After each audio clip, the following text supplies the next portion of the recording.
Assalamualaikum warahmatullahi wabarakatuh. Apa kabarnya siswa-siswi SMK Ihsaniyah Kota Tegal? Semoga selalu baik-baik saja. Di situasi pandemi seperti sekarang ini, saya Wita Indriani tidak bosan-bosannya untuk selalu mengingatkan kepada kalian mengenai protokol kesehatan COVID-19. Jadi jika ingin bepergian, kalian harus menggunakan masker, kemudian hindari kerumunan dan jaga jarak. Dan jangan lupa juga selalu menggunakan hand sanitizer. Ya, terima kasih. Baik, pada kesempatan kali ini saya akan menjelaskan mengenai mata pelajaran di kelas 11 broadcasting. Jadi di kelas 11 broadcasting saya mengampu 3 mata pelajaran. Ada program siaran jurnalistik, kemudian manajemen siaran radio, dan ada juga produk kreatif dan kewirausahaan. Dan pada kesempatan kali ini saya akan menjelaskan mengenai mata pelajaran program siaran jurnalistik. Nah, kemudian apa sebenarnya jurnalistik itu?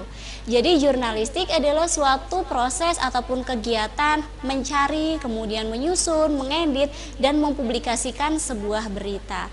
Jadi ketika ada suatu kejadian atau peristiwa, kita langsung datang ke tempat kejadian tersebut. Kemudian kita mencari apa? Mencari informasi. Nah, informasi tersebut yang nantinya akan kita jadikan atau kita susun menjadi sebuah berita. Kemudian setelah informasi tersebut kita susun menjadi sebuah berita, lalu yang dilakukan selanjutnya adalah melakukan proses editing. Berita yang sudah kita susun, kemudian langkah selanjutnya adalah kita lakukan proses editing. Kemudian setelah proses editing tersebut selesai, selanjutnya adalah mempublikasikan berita tersebut. Kemudian apakah semua informasi bisa dikatakan berita? Jadi jawabannya adalah tidak. Tidak semua informasi bisa kita katakan sebagai berita. Jadi informasi bisa dikatakan berita apabila mengandung nilai-nilai berita. Nah, nilai-nilai berita ini nanti akan saya bahas. Sebelum itu ada tujuan dari jurnalistik. Jadi yang pertama adalah memberikan informasi. Jurnalistik ini yang pertama tujuannya memberikan informasi. Jadi masyarakat yang tadinya nggak tahu apa-apa, kemudian setelah mengkonsumsi media massa, nah ini masyarakat menjadi tahu mengenai informasi yang ada di sekitarnya. Jadi setelah memberikan informasi, yang kedua tujuan dari jurnalistik adalah membangun masyarakat.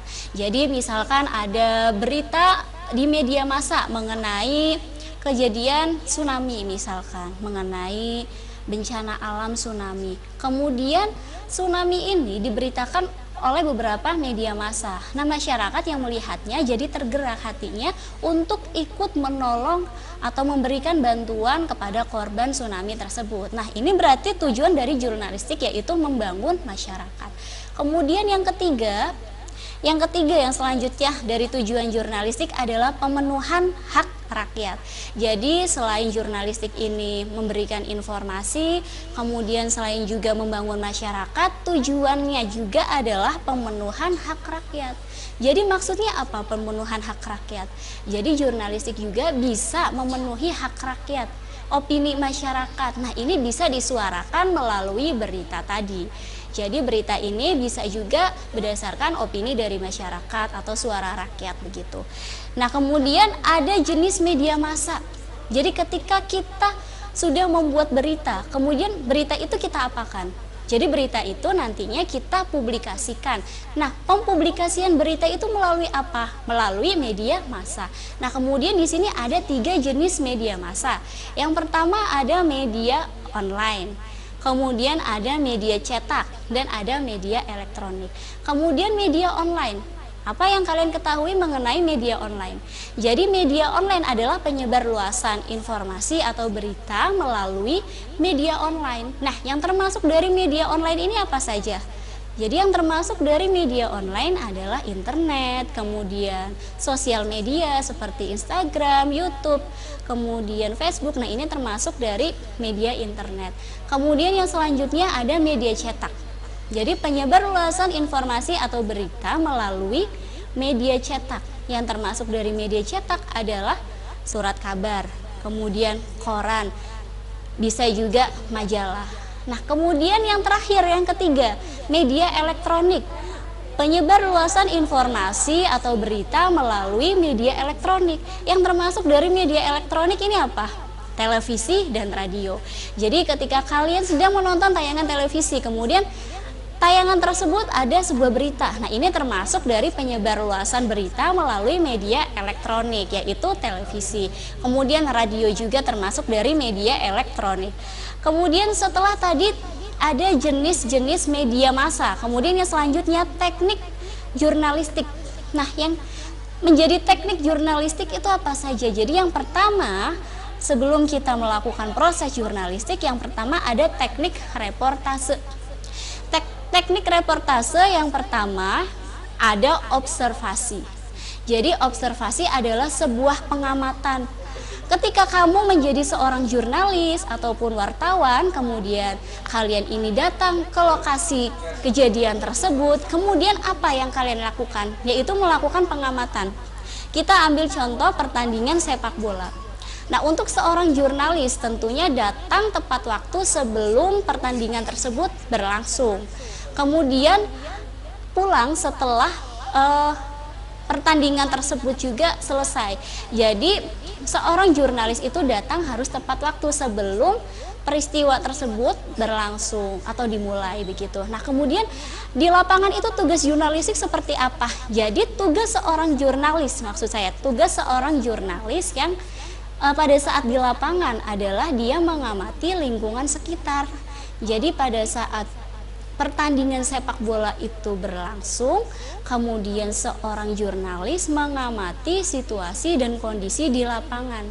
Ada kejadian apa, kemudian ada momen seperti apa. Nah, ini momen dan kejadian pada saat di lapangan itu yang sekiranya nanti menarik, kemudian patut untuk dijadikan sebuah berita dan itu bisa menghebohkan. Nah, ini bisa diambil sebagai tema dalam berita. Jadi kita harus melakukan pengamatan terlebih dahulu sebelum melakukan proses penulisan sebuah berita. Kemudian setelah observasi tadi, setelah observasi atau melakukan pengamatan, yang selanjutnya yang dilakukan adalah melakukan wawancara. Kemudian kalau dalam pertandingan sepak bola, nah kita sudah melakukan observasi. Nah, kemudian wawancaranya ke siapa? Jadi kita wawancara bisa ke kaptennya, kemudian bisa juga ke wasit, kemudian bisa juga ke pelatihnya atau pemain yang lainnya. Nah, ini kita wawancara untuk mendapatkan informasi atau menggali informasi terkait pertandingan sepak bola yang berlangsung tersebut. Kemudian setelah ada observasi, wawancara, kemudian langkah dalam teknik reportase yang ketiga adalah melakukan riset data. Jadi setelah kita mendapatkan informasi melalui observasi, kemudian melalui wawancara, kemudian kita juga bisa mendapatkan informasi tersebut melalui internet ataupun melalui buku. Jadi kita bisa mendapatkan informasi selain dari wawancara dan kemudian selain observasi, yaitu melalui riset data atau melalui internet. Jadi dari internet pun kita bisa mendapatkan informasi mengenai berita yang kita tulis. Nah, selanjutnya teknik dari jurnalistik yang selanjutnya adalah news writing atau menulis. Jadi setelah kita mendapatkan informasi berita dari hasil observasi, kemudian dari hasil wawancara, dan yang terakhir tadi ada riset data. Nah, selanjutnya kita lakukan adalah menulis informasi tersebut. Jadi dalam penulisan sebuah berita itu kita harus memperhatikan unsur 5W plus 1H. Kita harus memperhatikan unsur 5W plus 1H dan kemudian kita juga harus memperhatikan piramida terbalik. 5W plus 1H ini yang harus ada dalam sebuah berita. Kemudian unsur piramida terbalik ada lead, kemudian body, kemudian leg. Jadi lead ini adalah bagian yang paling penting dalam sebuah berita. Nah, kalau kita mendapatkan informasi yang menarik, kemudian informasi yang sekiranya nanti bisa membuat masyarakat itu tertarik, nah itu kita letakkan di bagian lead. Jadi di lead ini diletakkan bagian paling menarik atau bagian paling penting dalam sebuah berita, kita letakkan di sini. Paling penting. Kemudian yang selanjutnya ada body. Jadi kalau dalam unsur 5W plus 1H, di sini di lead itu kita sertakan apa, siapa, kapan, di mana. Nah, jadi unsur ini yang harus ada pada lead. Jadi apa? Peristiwa apa yang terjadi pada saat itu, pada saat berita itu ditulis. Kemudian siapa? Siapa yang menjadi siapa yang menjadi tersangka dalam berita tersebut, atau siapa yang diberitakan dalam berita tersebut. Kemudian kapan peristiwa tersebut terjadi. Nah, ini penting dalam berita. Kemudian di mana? Jangan lupa tempat atau lokasinya disertakan dalam lead. Nah, jadi ada apa, siapa, kapan, di mana. Nah, ini dimasukkan dalam bagian lead atau bagian paling penting dalam sebuah berita. Kemudian ada body. Body ini bagian penting dalam berita. Jadi setelah tadi ada apa, siapa, kapan, di mana. Nah, ini kurang dua lagi unsur 5W plus 1H-nya. Ada bagaimana dan mengapa. Ada bagaimana dan mengapa. Jadi untuk bagaimana dan mengapa ini kita letakkan di bagian body atau bagian penting dalam berita. Nah, ini penjelasan dari lead yang tadi. Kemudian untuk leg, bagian yang terakhir. Nah, ini apa? Ini adalah informasi tambahan. Informasi tambahan dalam sebuah berita. Jadi kan dalam sebuah proses jurnalistik itu ada yang namanya editing. Nah, pada saat proses editing itu berlangsung, leg ini kalau sekiranya berita itu terlalu panjang, maka bisa juga untuk disunting atau dipotong. Jadi yang dipotong bagian mana? Bagian leg yang ini. Jadi yang terpenting dalam sebuah berita adalah berita tersebut sudah mengandung unsur 5W plus 1H. Yang menjadi unsur 5W plus 1H itu kita letakkan di bagian lead dan bagian body, seperti itu. Nah, kemudian setelah kita melakukan teknik penulisan dalam sebuah jurnalistik, ada lagi teknik apa lagi yang harus kita lakukan? Jadi yang selanjutnya adalah news writing atau reporting. Dipotong ya. Jadi yang harus kita lakukan yang selanjutnya adalah news reporting. Jadi setelah tadi kita sudah mencari informasi, kemudian sudah menulis informasi tersebut menjadi sebuah berita, kemudian yang selanjutnya yang kita lakukan adalah melakukan latihan atau membaca berita tersebut. Kalau dalam televisi sebelum on air, sebelum dipublikasikan ke masyarakat, maka seorang news anchor itu melakukan latihan dulu cara membaca berita tersebut seperti apa, supaya pada saat on air itu tidak salah seperti itu. Jadi harus dilakukan latihan terlebih dahulu. Sama halnya di radio pun sama. Jadi seorang penyiar itu harus melakukan reading dulu, jadi latihan membaca berita supaya nanti tidak kagok atau tidak salah dalam pengucapannya. Kemudian yang selanjutnya adalah proses editing. Jadi setelah berita itu informasi sudah kita dapatkan, kemudian kita susun informasi tersebut menjadi sebuah berita. Kemudian yang selanjutnya yang kita lakukan adalah melakukan proses editing.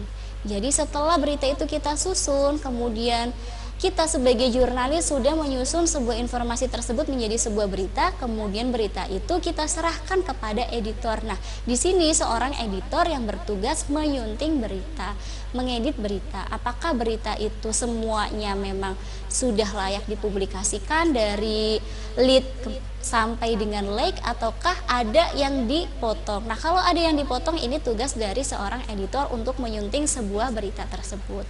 Kemudian yang selanjutnya adalah bahasa jurnalistik. Jadi seorang jurnalis harus memperhatikan bahasa jurnalistik. Jadi bahasa jurnalistik adalah bahasa yang bahasanya ringkas, kemudian lugas dan padat, dan kemudian juga tidak bertele-tele. Kemudian dalam proses jurnalistik itu ada yang namanya news value. News value atau nilai berita. Jadi dalam sebuah jurnalistik ada news value atau nilai berita. Nah, kemudian begini, tidak semua informasi itu bisa kita katakan sebagai berita. Nah, informasi itu layak dikatakan sebagai berita apabila mengandung nilai-nilai berita atau news value. Seperti ini, news value.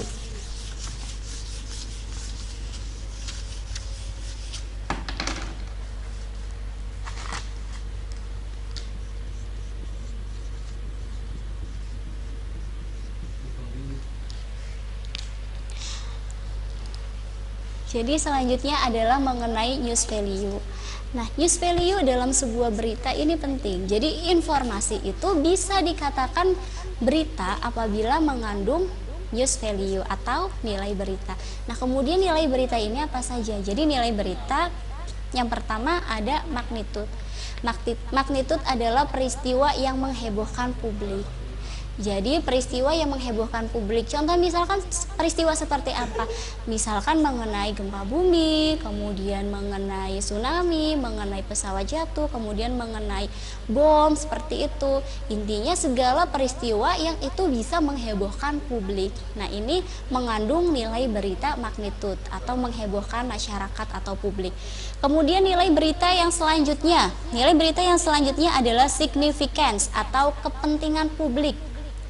Jadi ketika kita ingin melakukan reportase berita, kita harus menentukan juga atau memperhatikan nilai berita. Jadi kalau berita itu atau informasi tersebut sekiranya itu menyangkut kepentingan publik, nah ini memang layak disebut sebagai berita karena mengandung nilai berita, yaitu significance atau menyangkut kepentingan publik. Nah, contohnya seperti apa? Misalkan ada BBM naik, kemudian mengenai wabah penyakit. Nah, ini sangat penting bagi masyarakat karena mengandung nilai signifikan. Nah, kemudian yang selanjutnya ada apa lagi? Yang selanjutnya adalah actuality. Jadi aktual. Berita itu harus segera dipublikasikan ke masyarakat. Contoh misalkan ada sebuah peristiwa. Peristiwa itu terjadi hari ini. Berarti seorang jurnalis itu menyebarluaskan informasi tersebut juga harus hari ini. Tidak boleh besok baru dipublikasikan. Nah, itu sudah basi. Jadi masyarakat pun sudah tidak tertarik untuk membacanya. Jadi kalau bisa dan harus bisa berita itu segera dipublikasikan ke masyarakat. Jadi kalau hari itu sedang terjadi peristiwa tersebut, maka di hari itu juga berita langsung dipublikasikan ke masyarakat. Nah, kemudian yang selanjutnya setelah actuality ada proximity, dekat secara geografis. Jadi dekat secara geografis ini contohnya seperti apa? Jadi misalkan ada pertandingan sepak bola. Pertandingan sepak bola klub Tegal atau Persegal. Nah, kemudian melawan klub apa? Nah, di sini Persegal itu pertandingannya sangat dinanti-nantikan oleh warga Tegal karena dekat secara geografisnya. Atau ada berita mengenai COVID-19 di Kota Tegal. Nah, di sini warga Tegal berbondong-bondong untuk mengkonsumsi berita tersebut karena menyangkut wilayahnya. Nah, ini dikatakan bahwa nilai berita proximity atau dekat secara geografis. Kemudian yang selanjutnya prominence atau ketenaran. Jadi sebuah berita itu sebuah informasi bisa dikatakan berita apabila menyangkut tokoh, nama tokoh, kemudian publik, kemudian public figure gitu ya, kemudian aktor, aktris dan lain sebagainya. Nah, kalau misalkan di tempat kita berada itu ada informasi mengenai tetangga kita. Nah, apakah informasi tersebut bisa kita jadikan sebuah berita? Jawabannya adalah tidak. Jadi informasi mengenai lingkungan sekitar kita atau kita ada informasi mengenai tetangga kita begitu. Nah, ini tidak bisa dijadikan sebuah berita. Karena apa? Karena nilai berita itu salah satunya adalah yang tadi prominence atau ketenaran. Jadi kalau kita ingin memberitakan seseorang, nah maka seseorang ini harus yang banyak dikenal oleh masyarakat. Contoh misalkan public figure, kemudian tokoh, kemudian lain sebagainya yang banyak dikenal oleh masyarakat atau publik. Kemudian nilai berita yang selanjutnya surprise atau mengejutkan, mengagetkan. Nah, ini peristiwa yang mengagetkan. Contoh misalkan kemarin ada artis Ashraf gitu ya, Ashraf. Pada saat itu si Ashraf ini beliau ini pada saat malam harinya itu masih sehat, masih melakukan aktivitas. Nah, kemudian besok paginya sudah tidak ada atau sudah meninggal dunia. Nah, ini sangat mengejutkan publik karena beliau ini tidak sakit. Publik itu tidak tahu bahwa beliau ini sakit begitu. Tidak lama kemudian diberitakan bahwa Ashraf ini meninggal dunia. Nah, ini sangat mengagetkan publik karena publik itu tidak mengetahui beliau mempunyai penyakit begitu. Nah, ini berarti berita yang mengagetkan publik atau informasi yang mengagetkan publik, dan ini layak dijadikan sebuah berita. Kemudian yang selanjutnya adalah konflik. Jadi mengenai konflik ini hal-hal atau informasi mengenai pertentangan, kemudian perselisihan, bentrokan. Nah, ini layak dijadikan sebuah berita karena mengandung nilai berita, yaitu konflik. Nah, yang selanjutnya adalah unik. Informasi yang unik atau yang tidak biasa terjadi. Nah, ini juga layak untuk dijadikan sebuah berita karena masyarakat ini akan melihat berita itu menarik dengan keunikannya. Jadi kalau ada informasi yang unik di sekitar kalian, nah ini layak untuk kalian jadikan sebuah berita karena mengandung nilai berita unik. Nah, kemudian yang selanjutnya adalah human interest atau kemanusiaan. Jadi misalkan ada berita mengenai balita yang dianiaya. Nah, ini ada nilai beritanya. Nilai beritanya yaitu human interest. Jadi dekat secara perasaan kemanusiaan seperti itu. Nah, jadi kesimpulannya adalah bahwa jurnalistik merupakan suatu kegiatan mencari, kemudian menyusun, mengedit, dan mempublikasikan sebuah berita. Dan kemudian apakah informasi itu, semua informasi itu bisa dikatakan sebagai berita? Jadi tadi ya jawabannya adalah tidak. Tidak semua informasi itu bisa kita katakan sebagai berita. Jadi informasi itu bisa kita katakan sebagai berita apabila mengandung nilai-nilai berita. Nah, tadi saya sudah sebutkan dan sudah saya jelaskan juga mengenai nilai-nilai berita itu apa saja. Jadi ketika kalian menemukan informasi di lingkungan kalian atau di sekitar kalian, yang harus kalian lihat dan amati adalah nilai beritanya. Apakah ada nilai berita di dalam informasi tersebut? Kalau ada nilai beritanya, nah itu informasi tersebut layak untuk dijadikan sebuah berita. Sekian dari saya. Jadi tadi saya sudah menjelaskan mengenai mapel atau mata pelajaran program siaran jurnalistik. Terima kasih. Wassalamualaikum warahmatullahi wabarakatuh.